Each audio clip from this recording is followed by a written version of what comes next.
Assalamualaikum warahmatullahi wabarakatuh. Kembali lagi bersama saya Dita di channel saya Pasukan Ngarit Sapi.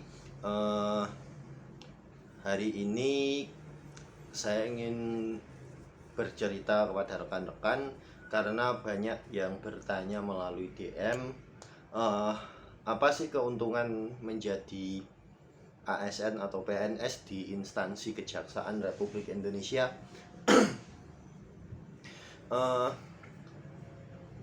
Jadi bagi rekan-rekan yang belum tahu, untuk eh, kejaksaan sendiri adalah instansi di pusat, yang berarti bahwa semua peraturan itu eh, tergantung dari Kejaksaan Agung Republik Indonesia. Dan juga eh, karena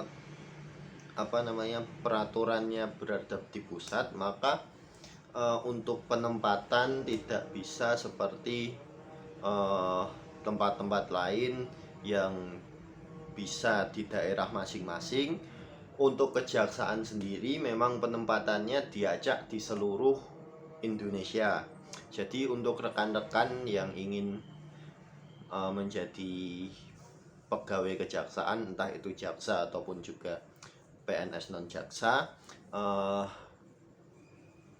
tanya dulu sama diri kalian, apakah kalian sudah mampu atau sudah siap atau belum untuk ditempatkan di seluruh Indonesia. Karena penempatan CPNS di kejaksaan itu yang mengatur adalah pusat dan acak. Jadi walaupun komposisi misal di suatu daerah itu kebutuhan CPNS-nya 5 dan yang lolos di sana 5, tidak pasti semua CPNS itu akan diletakkan di daerah tersebut, karena mungkin akan di rolling dengan daerah lain yang formasi atau jabatan yang dipangku lebih sesuai di daerah lain tersebut. Itu satu gambaran dulu sebelum kita masuk ke poin plus dari kejaksaan. Dan kemudian ada satu lagi kekurangannya, yaitu untuk CPNS itu semua pembiayaan itu dari kita sendiri. Jadi mungkin ada yang bertanya, apakah berangkat ke daerah lain itu akan ditanggung negara? Apakah seragam kita akan ditanggung negara? Apakah tempat tinggal kita, kendaraan kita, alat transportasi, dan makan kita selama kita CPNS dan belum mendapat gaji untuk yang pertama kali itu akan ditanggung oleh negara? Jawabannya adalah tidak. Bahkan ada beberapa daerah yang menggajinya saja tidak langsung 1 bulan langsung mendapat gaji, tapi akan dirapel untuk beberapa bulan baru gaji itu akan turun. Maka rekan-rekan juga harus memiliki persiapan ekonomi yang benar-benar matang kalau mau mendaftar di kejaksaan. Pikir lagi, kalau misal rekan-rekan memiliki keuangan yang pas-pasan dan memiliki keluarga yang harus dihidupi, karena otomatis rekan-rekan akan membutuhkan biaya yang besar di awal untuk mendaftar di kejaksaan ini. Mulai dari berangkat ke lokasi kerja kita, seragam. Untuk berangkat misal dari Jawa keluar Jawa, seperti saya di Kalimantan kemarin, total hampir habis 1,5 juta. Kemudian untuk seragam itu kalau tidak salah antara 2,5 sampai 3,5, itu belum pakaian putih sama sepatu sama tas. Untuk sepatu sendiri saya beli yang agak murah sekitar 500 ribuan. Untuk tas juga cuma yang 100-an ribu. Untuk pakaian juga celana hitam kain sama baju putih itu kisaran 300 sampai 400 ribu. Jadi total untuk seragam sama pakaian itu 4 juta plus biaya penjahit seragam.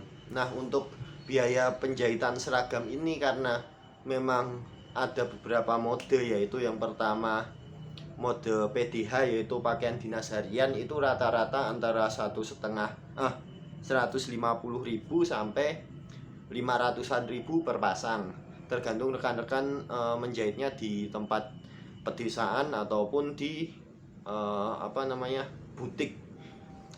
Dan untuk yang agak mahal memang ada PDU, pakaian dinas upacara, itu ada yang sampai habis untuk biaya jahit doang, belum belinya tadi ya, soalnya belinya tadi udah dihitung 4 juta include semua pakaian, beli kainnya. Untuk biaya jahitnya itu habis sekitar 3 jutaan. Jadi tapi juga ada yang cuma 200 sampai 500 ribu untuk yang PDU. Itu tadi tergantung pinter-pinternya kita memilih penjahit. Tapi yang jelas kalau rekan-rekan menjahit yang jutaan dan ratusan ribu, kualitasnya memang berbeda. Yang ratusan ribu mungkin dipakai setahun 2 tahun, akan bahannya akan jahitannya akan kendor ataupun bahkan sobek-sobek. Dan yang jutaan jahitannya karena double jadi masih bagus. Setelah kita tahu bahwa biaya untuk seragam kisaran anggap saja 6 juta gitu. Untuk ini nilai yang sangat dikompres, jadi untuk perjalanan sekitar 1,5 sampai 2 juta, untuk biaya seragam 1,5 juta. Kemudian biaya hidup di daerah lain, seperti misal saya sendiri, saya kemarin di Kalimantan itu pertama membawa uang saku sebesar 4 juta rupiah. 4 juta itu habis dalam sekitar 3 minggu. Jadi 4 juta itu habis dalam kurun waktu 3 minggu. Jadi nggak sampai bayaran, kan bayarannya 1 bulan lebih kalau waktu itu punya saya, karena terhitungnya mulai lapor, padahal lapornya beberapa waktu setelah bekerja. Jadi yang 500 ribu itu untuk biaya sewa kamar, dan yang sisanya 3,5 juta itu untuk biaya transportasi sama makan. Karena mungkin teman-teman yang pernah tinggal di Kalimantan paham bahwa biaya hidup di Kalimantan itu lebih mahal dari daerah-daerah lain. Jadi total kalau untuk sampai menerima gaji pertama itu kemarin minta kiriman dari rumah tambah 2 juta, jadi 6 jutaan. 6 juta untuk 1 bulan. Jadi kalau dihitung 6 juta tambah 6 juta tambah 2 juta berarti 14 juta. Untuk modal awal saya di sini itu habis kisaran 14 juta. Itu belum ditambah pembayaran lain, seperti kalau tahun kemarin kan ada yang namanya rapid test, ada yang namanya pemeriksaan kesehatan yang begitu rumit, sejenis dengan rapid test kayak gitu. Jadi pemeriksaan korupsi yang saya dari Jogja ke sini aja sampai 2 kali rapid test, kemudian menginap karena transit juga menginap di hotel semalaman, ditambah lagi biaya-biaya lain di luar itu. Jadi kalau untuk saya sendiri itu sekitar menghabiskan biaya 15 juta lebih untuk awal sebelum mendapatkan gaji. itu sisi buruk atau sisi kurang sisi yang mungkin minus dari pekerjaan di instansi kejaksaan. Kemudian sekarang kita membahas tentang sisi positifnya. Yang pertama adalah gaji yang statis, jadi tetap. Untuk gaji CPNS tergantung dari golongan, mau itu di instansi manapun itu tergantung dari golongan. Yang pasti kita dapat adalah gaji pokok, kemudian remunerasi, dan uang lauk pauk atau uang makan. Untuk gaji pokok golongan, buat pengetahuan saja rekan-rekan, untuk golongan 2A atau lulusan SLTA sederajat itu sekitar 2 juta sampai sekitar 2 juta sampai 3 juta. Itu gaji pokok yang diterima ASN golongan 2A atau lulusan SLTA. Terus ditambah uang lauk pauk sekitar 600.000. Kemudian remunerasi sekitar 3 juta. Nah, itu total yang diperoleh ASN golongan SLTA atau 2A adalah 2 juta tambah 3 juta tambah 600.000, jadi sekitar 5.600.000. Itu untuk PNS. Sementara untuk CPNS, karena sebelum kita menjadi PNS ada tahapan sebelumnya, yaitu CPNS. Setelah itu baru ada TAK, Prajab, dan juga ujian naik jabatan menjadi PNS. Untuk CPNS gaji adalah 80% dari gaji dan remun yang ada. Jadi kalau kita mendapatkan gaji 2 juta, otomatis 2 juta dikurangi 20% sekitar 1.600.000. 1.600.000 tambah 3 juta kurangi 20% berarti sekitar 2.400.000 sampai 2.500.000 plus uang makan sekitar 400 sampai 500. Otomatis yang kita peroleh take home pay per bulan adalah 4,5 juta untuk CPNS. Untuk CPNS golongan 2A. Dan kalau untuk S1 maupun S2 tinggal menyesuaikan. Untuk S1 sendiri memang langsung menjadi 3A, maksud saya 3A itu gaji pokok sekitar 2,5 juta, kemudian remunerasi sekitar gaji pokok 2,5 juta sampai 4 juta, remunerasi sekitar 3,5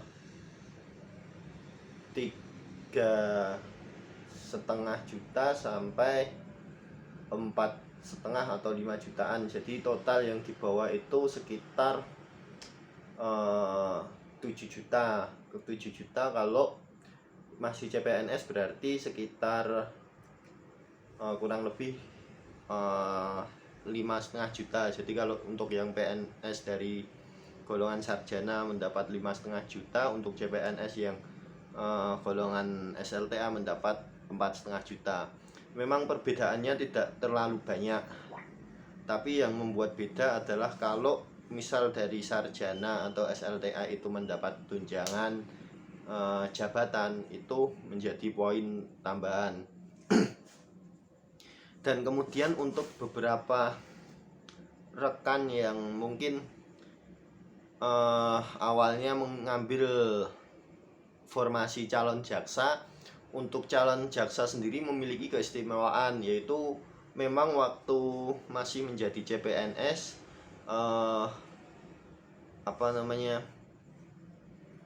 gajinya sama dengan golongan 3A, yaitu sekitar 6-7 jutaan. Tapi kalau sudah menjalani PPJ atau pendidikan jaksa itu akan memperoleh, dan lulus tentunya akan memperoleh tunjangan jaksa. Dan tunjangan jaksa itu cukup lumayan untuk kalau dihitung-hitung gaji awal jaksa golongan 2A, maksud saya 3A itu sekitar 9 jutaan. 9 juta sama kalau yang biasa dari S1 umum itu kan 7 juta, jadi ada perbedaan 2 juta. Belum lagi kalau jaksa nanti karir kedepannya lebih cerah, misal bisa menjadi kasubsi, otomatis langsung gaji 10-12 juta gaji dan lain-lain itu maksudnya. Kemudian kalau menjadi kasih itu gaji 15 juta. Kalau menjadi asisten atau kajari itu sekitar 30 juta. Menjadi kajati itu atau jam itu sekitar 40-an juta. Dan menjadi kajagung, kalau misal orang itu sudah kompeten banget dan mendapat keberuntungan menjadi kejagung, itu sekitar 50-an juta per bulan. Selain gaji ada beberapa fasilitas yang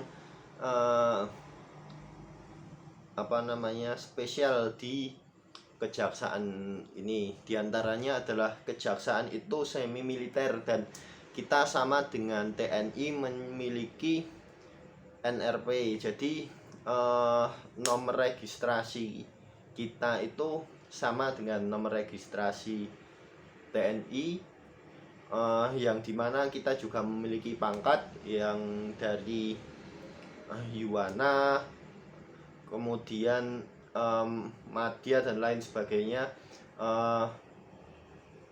dan juga pangkat golongan, yaitu mulai dari golongan 1 atau 1A, golongan 2, 2A dan sampai 2D, golongan 3A sampai 3D, dan 4A sampai 4D, 5A sampai 5D. Jadi kalau untuk golongan sendiri kita persis sama seperti TNI yang dari kayak brigadir atau apa gitu, terus perwira, terus jenderal. Kalau di kejaksaan itu namanya jaksa muda, itu yang udah bintang, dan juga jaksa madya itu yang melati. Intinya untuk perpangkatan sendiri kurang lebih sama kayak di dunia TNI. Kemudian selain itu untuk istri pegawai kejaksaan, entah itu jaksa ataupun non jaksa, itu memiliki persatuan. Kalau di TNI namanya Persit, kalau di kepolisian namanya Bayangkara atau Bayangkari gitu. Kalau di kejaksaan sendiri memiliki persatuan ibu-ibu yang dinamakan IAD, Ikatan Adiaksa Dharma Karini, di mana bajunya berwarna hijau yang muda, itu hampir mirip dengan baju Persit yang hijau muda, dan juga memiliki kegiatan-kegiatan yang aktif dan membuat persatuan atau anggota-anggota istri dari pegawai kejaksaan itu menjadi aktif dan mungkin memiliki prestasi-prestasinya masing-masing. Jadi untuk pasangan-pasangan muda yang mungkin kemarin bercita-cita menjadi TNI atau polisi agar istrinya bisa mendapat baju Persit atau Bayangkara, kalau usia kalian sudah tidak mencukupi untuk ikut di situ, silahkan bergabung bersama kami di Kejaksaan, karena kami juga memiliki persatuan ibu-ibu yang sama seperti di TNI maupun Polri. Kemudian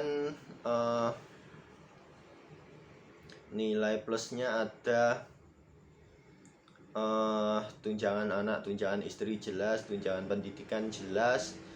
Kemudian rumah dinas untuk kejaksaan sendiri, terutama yang ditempatkan di daerah lain, biasanya setelah teman-teman menjadi PNS akan diberikan kesempatan untuk mengajukan rumah dinas dan juga kendaraan dinas, di mana itu akan membantu rekan-rekan untuk melakukan transportasi dan juga berteduh, dan sangat menghemat karena untuk rumah dinas sendiri biaya per bulannya tidak sampai 1/5 dari biaya sewa kos atau sewa rumah. Jadi sangat menghemat. Dan untuk kendaraan dinas sendiri tidak dikenai biaya, yang penting dirawat dan nanti kalau sudah selesai dikembalikan. Kemudian untuk pengembangan fisik di Kejaksaan sendiri dilakukan senam setiap hari Jumat, dan juga di masing-masing kejaksaan biasanya di kantor kejaksaan maksud saya selalu ada tempat untuk fitness. Jadi rekan-rekan bisa mempergunakan tempat fitness itu untuk melakukan peregangan tubuh agar rekan-rekan selalu sehat. Kemudian masa depan yang jelas. Jadi kalau untuk kejaksaan sendiri memang rekan-rekan akan selalu aman, tidak seperti instansi lain yang dituntut dengan pekerjaan dan mungkin bisa dipecat karena suatu masalah. Kalau suatu masalah sih karena kekurangan kemampuan atau produktivitas. Kalau rekan-rekan di kejaksaan sendiri misal menjadi jaksa tapi kadang mengalami sidang itu tidak banyak dan juga waktu sidang susah untuk mendapat prestasi, maka rekan-rekan tidak langsung dikeluarkan, tapi mungkin ditempatkan di daerah lain atau dijadikan fungsi lain yang akan mensupport teman-teman lain sebagai jaksa yang lebih kompeten. Ataupun juga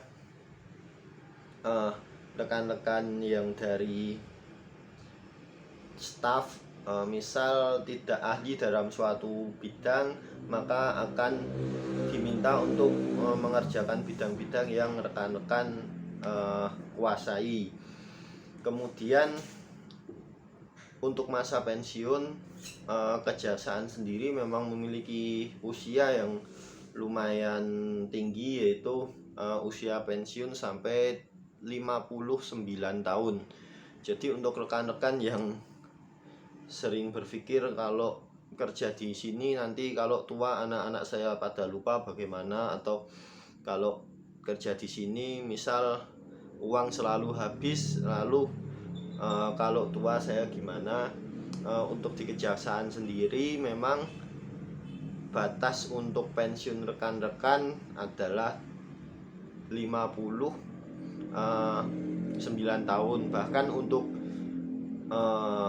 para mantan pejabat itu diberi kelonggaran waktu yang lebih karena diharapkan untuk mendedikasikan ilmunya kepada junior-juniornya terlebih dahulu. Yang itu berarti bahwa karena range hidup masyarakat Indonesia sekitar 70 tahunan, otomatis kita hanya menganggur sekitar 10 tahun sebelum, ya nggak tahu nanti kayak apa.